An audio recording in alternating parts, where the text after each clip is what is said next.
जितना झुमका नहीं गिरा बरेली के बाजार में, उससे ज्यादा सनहोला के मनरेगा पीओ पंकज कुमार गिर गया मनरेगा के भ्रष्टाचार में।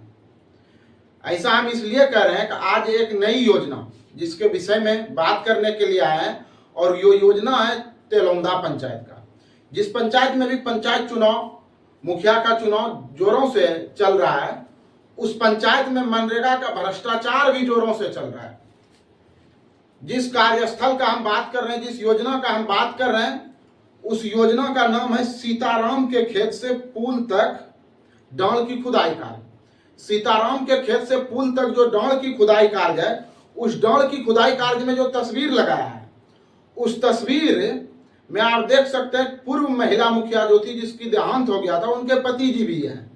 और उनके पति जी को मजदूरी करते हुए दर्शाया गया है। और जब मैंने उनके पति से बात किया तो वो बताया कि ये योजना जो है वो मनरेगा का योजना है ही नहीं, और उसमें जो तस्वीर लगाया गया कार्य करते हुए, उस तस्वीर में ईंट का छल्ली लगा हुआ है, और उस ईंट के छल्ली से यह प्रतीत हो रहा है कि वह कोई पक्की कार्य है। और जब मैंने उस योजना स्थल के विषय में जानने की कोशिश की तो वह योजना जो है जल जीवन हरियाली के तहत भूमि संरक्षण विभाग का जिला से चल रहा है, और वहां छिटका का निर्माण कराया जा रहा है। उस नहर में छिटका का निर्माण कराया जा रहा है, और उस नहर में कहीं कोई खुदाई कार्य नहीं चल रहा है मनरेगा से, एक कुदाल भी कहीं मनरेगा का नहीं चला है। और उस योजना में प्रत्येक दिन उपस्थिति लगा के पेमेंट की निकासी के लिए एक कदम आगे पीओ महोदय बढ़ा रहे हैं। जब मैंने इस संबंध में पीओ महोदय से बात करने की कोशिश की तो कोई बात नहीं हो सका, लेकिन मैं इतना तथ्य के साथ कह सकते हैं कि पीओ महोदय कमीशन के लालच में भ्रष्टाचारियों और बिचौलियों के साथ मिलके क्या करतूत नहीं कर रहे हैं, वो उनकी मन का आस्कत है। इतने काले करतूत हैं पीओ महोदय का। मैं जिला अधिकारी महोदय और डीडीसी महोदय से आग्रह करना चाहते हैं कि पीओ महोदय का कॉल हिस्ट्री, उनका जो कॉल डिटेल्स है, उसका कॉल डिटेल्स और मनरेगा के लेबर के अकाउंट में जो पेमेंट आ रहा है, वो पेमेंट किस व्यक्ति के खाते में जा रहा है, दोनों मैच करेगा, दोनों व्यक्ति एक निकलेगा। जो पीओ का दलाल है, एक नंबर का दलाल जो पीओ का दलाल है, और दूसरी ओर लेबर के मजदूर, लेबर जो है मनरेगा में जिसके नाम पे उपस्थिति बनाया जा रहा है, उस लेबर के अकाउंट में जो मनरेगा का पैसा आता है, उसका पैसा का ट्रांसफर किस खाते में हो रहा है, वो हम बैंक डिटेल्स के साथ बहुत जल्द आ रहे हैं किस खाते में हो रहा है, और वो पैसा पीओ तक कैसे पहुंच रहा है। इन दोनों के बीच का जो दलाल होगा वो एक व्यक्ति होगा,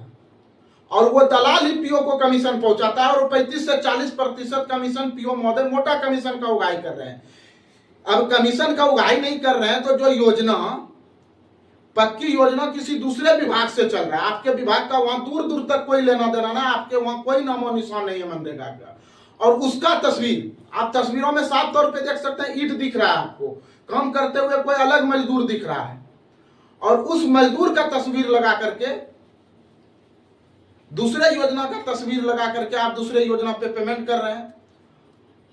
वो योजना जिला से चल रहा है, वहां छिटका का निर्माण कार्य चल रहा है, और आप उसको मनरेगा में दर्शा रहे हैं, और आप खुद इसमें लिख रहे हैं कि सीताराम के खेत से पुल तक डांड की खुदाई कार्य। तो डांड की खुदाई कार्य में ईटा आप कहां से भिजवा दिए पीओ महोदय? क्या आप वहां अपना कोई और ब्रोकर का काम खोले? क्या पुल की खुदाई कार्य में जो लेबर लगाए उससे आप ईटा खरीद बिक्री का कार्य चलवा रहे हैं? कहां से आपका ईटा गया वहां पे? और ईटा गया जो कि साफ तौर पे वहां के पूर्व मुखिया पति बताएं, जिसकी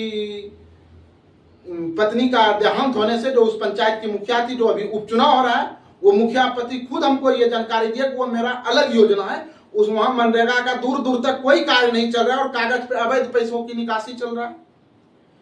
पीओ महोदय, आप किस हद तक गिरना चाहते हैं, किस हद तक लोगों को भ्रष्टाचार में आप ढकेलना चाह रहे हैं, और कमीशन के लालच में आप क्या दिन को रात और रात को दिन कहने के लिए भी तैयार हैं, 35 से 40% के लालच में। और अगर आप कमीशन नहीं ले रहे हैं तो जिस तरह हम आप पे डंके के चोट पे आरोप लगा रहे हैं, आप हमको धमकी दिलाने के बजाय, जान मारने की धमकी, मेरा रैकिंग कराने की जगह आप खुल के प्रतिक्रिया दीजिए कि हम कमीशन नहीं लेते हैं। आप हमको डरा रहे हैं, हमको धमकी दिलवा रहे हैं और कमीशन ले रहे हैं, और इस पे आप प्रतिक्रिया क्यों नहीं दे रहे हैं कि हम कमीशन नहीं लेते हैं? और अगर कमीशन नहीं लेते तो ये योजना चल कैसे रहा है? ये योजना कैसे चल रहा है? मृत व्यक्ति के खाते में पैसा देना, सरकारी जॉब होल्डर को मनरेगा का पेमेंट देना, बबूल गाछ के ऊपर तस्वीर लगा के पेमेंट की निकासी, ये पक्की वर्क में मनरेगा की निकासी जो कि योजना 7 निश्चय के अन्य विभाग से चल रहा है, ये कैसे हो रहा है? ये आपका काला करतूत कैसे चल रहा है? बिना कमीशन लिए आप कैसे अंधाधुन बिलिंग बना रहे हैं और उसका पेमेंट कर रहे हैं? तो कमीशन वाले पीओ पंकज कुमार को बधाई हो, आप कमीशन लेते रहिए और हम आपको एक से एक प्रहार करके वीडियो के माध्यम से लोगों को दिखाएंगे कि आपका क्या काला करतूत है, और उसकी जांच के लिए हम आगे आवेदन भी बढ़ा रहे हैं। जय हिंद।